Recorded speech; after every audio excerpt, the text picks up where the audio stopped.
Good আবার একটা নতুন ব্লগ নিয়ে চলে এলাম।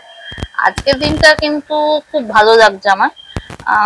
আজকে একটু বৃষ্টি, গতকাল রাত থেকে বৃষ্টি হচ্ছে কলকাতায়, তাই জন্য একটু ঠান্ডা হয়েছে। আজ ওয়েদারটা এতটা গরম ছিল যে পারা যাচ্ছিল না। আপনারা হয়তো বলতে পারেন যে আমি তো কলকাতারই মেয়ে, তাদের এত গরম গরম করে বলছি কেন? কেন বলছি ইন দ্য সেন্স, আমি তো প্রায় 19.5 বছর ওখানে ছিলাম শিলিগুড়িতে। ওখানকার মানে ওখানকার ওয়েদারটার সঙ্গে আমার বডি মনে হয় এমন ভাবে ইয়ে হয়ে গেছিল যে ঠান্ডা অতটা গরম লাগতো না। গরম ছিল না তা না, গরম ছিল কিন্তু এতটা গরম না। এখানে যে একটা যে গরমটা সেটা আমি নিতে পারছিলাম না। আর আমার একটা ঘামাচিও হয়ে গেছিল, ছেলেরও শরীরটা খারাপ। এখনো দেখতে পাচ্ছেন বৃষ্টি হচ্ছে, তবে সেরকম না, ঝিরি ঝিরি পড়ছে। যাই হোক, এখনো আপনাদের একটু দেখাই। হাপ্পু কিন্তু এখনো ঘুমিয়ে আছে। এই যে দেখতে পাচ্ছেন হাপ্পু ঘুমোচ্ছে। এই হাপ্পু ওঠ, যা ওর তো দুষ্টুমি শেষ নেই। এটাই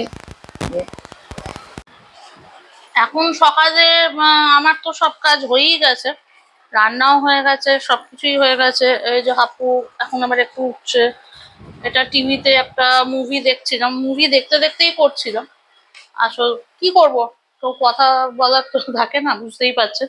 আমার কিন্তু রান্না কমপ্লিট। এখন দেখুন বাজে 11টা বাজে, 11টা 5 এরকম বাজছে। তার মধ্যে আমার রান্না কমপ্লিট হয়ে গেছে।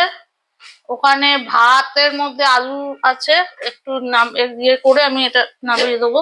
ওটা দেখা ইয়ে করছে, ভাতের মধ্যে আলু সেদ্ধ আপু। আর হচ্ছে এখানে আমার ডাল হয়ে গেছে, লাউ দেওয়ার ডাল। এই লাউ দেওয়ার ডালটা এখন আমার একটু বেশি একটু শুনবেন। এই যে লাউ দেওয়ার ডাল, বেগুন ভাজা, এটা কালকে একটু করেছিলাম আলু পটল, তো সেটা একটু রয়েছে, ওটা আমি খেয়ে নেবো। আর এটা হচ্ছে মাছের ঝোল আমার আর হাপ্পু। এটা মাছেদের হয়েই যাবে, কোনো অসুবিধে নেই। অ্যাকচুয়ালি আমি আপনাদের ইয়েতে এখানে দেখানোর একটু আমার অসুবিধা হচ্ছে। দেখছেন তো আমার রান্নাঘরটা খুব স্পেসটা খুব কম, স্পেসিয়াস একদমই নয়। স্পেসটা কম বলে আমাকে ট্রাইপডটা এইখানে সেট করতে হবে। এই যে এই জায়গাটা, ট্রাইপডটা এইখানে যদি সেট করি, কারণ এই দিকে আগে যখন সৌনক ছিল, সৌনক এখানে দাঁড়াতো, এরম ভাবে ইয়েটা ধরতো, ট্রাইপডটা, তাহলে কি হতো এখানে দেখানো যেত। কিন্তু এখন যখন কেউ ধরার নেই, তখন আমাকে এইখানে না সেট করলে এই দিকে হবে না, কারণ এই দিকে কোনো আলো নেই। আপনারা উল্টো দিকে হলে আপনারা দেখতেও পাবেন না, আলোটা কম আসছে, তাই জন্য এই দিকে দাঁড়িয়ে ছবিটা তুলতে হবে। এবং হাপ্পু থাকলে জানেনই, হাপ্পু ধাক্কা ধুক্কি মেরে যদি ফেলে দেয়, তাহলে ট্রাইপড ফোন সব একসঙ্গে জলের মধ্যে, সিঙ্কের মধ্যে গিয়ে পড়বে।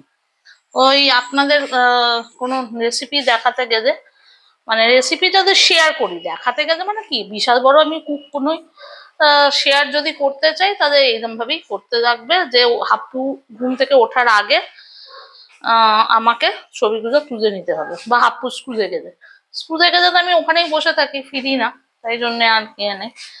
আজকেই আবার আমি চাদর কেচেছি, অবস্থা আমার খুবই খারাপ, চারদিকে বৃষ্টি হচ্ছে যেহেতু, তাই চাদরটা এখানেই আমি দিয়ে দিয়েছি।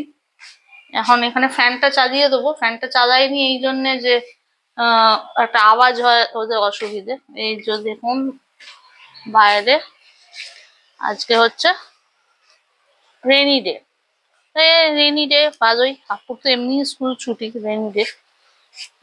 সৌনক থাকলে হয়তো বলতো, বাবা থাকলো, বাবা সৌনক দুজনেই বলতো, এরা খুব রেনি ডে হলেই বলতো খিচুড়ি বানা বা খিচুড়ি বানাও, খিচুড়ি খাবো। যাই হোক, আজকে আমি খিচুড়ি বানাইনি, একদম সিম্পল রান্নাই রেখেছি। রাত সন্ধ্যেবেলা কিছু একটা ভালো কিছু কন্টেন্টস আমার একটা আইডিয়া এসছে, তা সেটা আপনাদের সঙ্গে একটু শেয়ার করব। তা সকালের মতো এটাই, see you in next blog.